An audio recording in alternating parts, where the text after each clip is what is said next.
এরপরের প্রশ্ন হলো এমডি সাগর আহমদ আপনি লিখেছেন পাপ মুক্ত থাকবো কিভাবে, অন্তরকে পরিষ্কার উপায়গুলো বলবেন।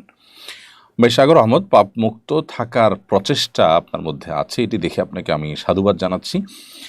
সেই সাথে বলবো পাপমুক্ত থাকার জন্য আসলে পরিপূর্ণ পাপমুক্ত থাকা তো সম্ভব নয়, কিন্তু পাপমুক্ত থাকার চেষ্টা তো আমাদের করতে হবে। আর সেই চেষ্টার অংশ হিসাবে যে কাজটা আমাদের করা দরকার সেটি হলো আমরা বেশি বেশি করে আল্লাহ রাব্বুল আলামিনের কাছে গুনাহ থেকে মুক্ত থাকতে পারার তৌফিক কামনা করব, দোয়া করব। আল্লাহ যেন আমাদেরকে হেদায়েতের উপর রাখেন, আমরা যেন গুনাহ থেকে মুক্ত থাকি। যেমন আল্লাহুম্মা আতি নাফসি তাকওয়াহা ওয়া যাক্কিহা ওয়া আনতা খায়রু মান যাক্কাহা, এটি নবী সাল্লাল্লাহু আলাইহি ওয়াসাল্লামের শেখানো একটি দোয়া, যার অর্থ হলো হে আল্লাহ আপনি আমার অন্তরে তাকওয়া দান করুন এবং আমার অন্তরকে পরিচ্ছন্ন করুন।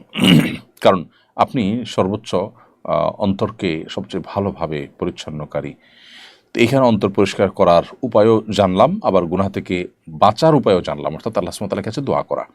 এই দোয়ার বাইরেও আরও বিভিন্ন রকমের দোয়া আছে, আল্লাহ সুবহানাহু ওয়া তাআলাকে সেগুলো আমরা নিবেদন করতে পারি। যেমন আল্লাহুম্মা তাহহির কলবি মিনান নিফাক, হে আল্লাহ আপনি আমার অন্তরকে কপটতা থেকে পবিত্র করে দিন।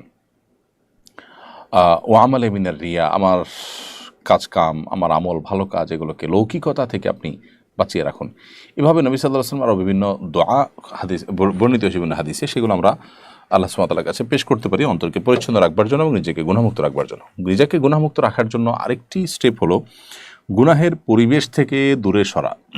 আপনি যখন গুনাহের পরিবেশ থেকে নিজেকে সরিয়ে রাখবেন, অনেক দূরে রাখবেন, গুনাহের পরিবেশগুলোকে অ্যাভয়েড করে চলবেন, যেখানে গেলে আপনার গুনাহ হয়, যে পরিবেশে গেলে ঈমান আমল রিস্কের মধ্যে পড়ে যায়, সেখান থেকে দূরে সরবেন, তখন ইনশাআল্লাহ আল্লাহ সুবহানাহু ওয়া তাআলার কাছে এর জন্য আপনি আজর পাবেন এবং আল্লাহ আপনাকে গুনাহমুক্ত রাখবেন।